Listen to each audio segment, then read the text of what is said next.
भाइ बहिनीहरू हामी अब 3 नम्बरमा मिक्स फ्र्याक्सन पढ्न जाँदैछौँ। मिक्स फ्र्याक्सन भित्र कस्तो बुझिन्छ भन्दाखेरि मिक्स फ्र्याक्सन हुनलाई पहिला इम्पोपर हुन पर्यो। पिआर पोपर मिक्स फ्र्याक्सन बन्न सक्दैन, इम्पोपर फ्र्याक्सन हुनु पर्यो। अब इम्पोपर फ्र्याक्सन भनेको के हो पहिला बुझ्नु पर्यो। 7/5 यसलाई मिक्समा लानु पर्यो भने के गरिन्छ हामीले 7/5 यसरी गर्ने। 5 1 5 यो घटापछि रिमाइन्डर 2 आउँछ। रिमाइन्डरलाई अप लेख्ने, कोसाइनलाई साइडमा लेख्ने अनि 5 लाई तल लेख्ने अनि मल्टिप्लाई गर्यो भने त्यही बन्छ 5 1 5 5 + 2 7। यसलाई भन्छ मिक्स फ्र्याक्सन। यसरी हामीले बुझ्छौँ।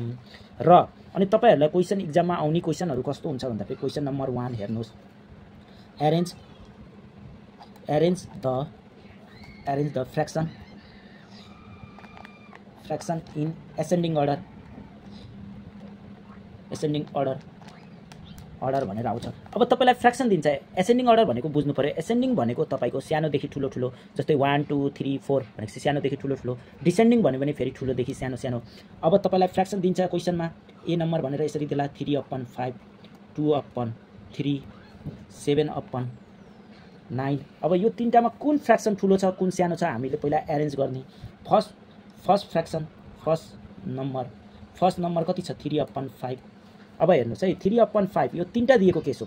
तलको मिलाए पनि हुन्छ, माथिको मिलाए पनि हुन्छ, तपाईले जसरी गरे पनि हुन्छ।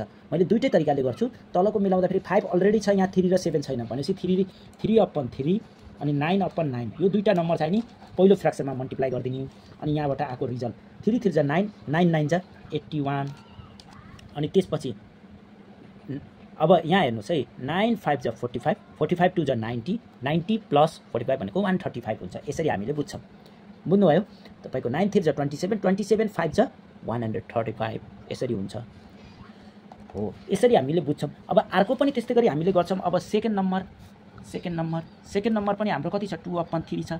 यसलाई अब 3 अलरेडी आयो भनेपछि यसलाई गर्न पर्ने भनेको एउटा के हो 5 ले हो 5/5 अर्को 9/9 यसरी गर्ने। यसरी गर्दै गयो भने तपाईको के रिजल्ट आउँछ यहाँ हेर्नुस् भनेको 9 5 जा 45 45 2 जा 90 भनेपछि 9 5 जा 45 45 2 जा 90 90 + 3 कति हुन्छ 9 5 जा 45 45 × 3 भनेपछि तपाईले यसरी पनि चेक गर्न सक्नुहुन्छ 45 × 3 5 3 जा 15 15 को 5 1 क्यारी ओभर गयो अनि 5 4 3 जा 12 12 + 1 12 + 1 13 भनेपछि 135 भयो यो।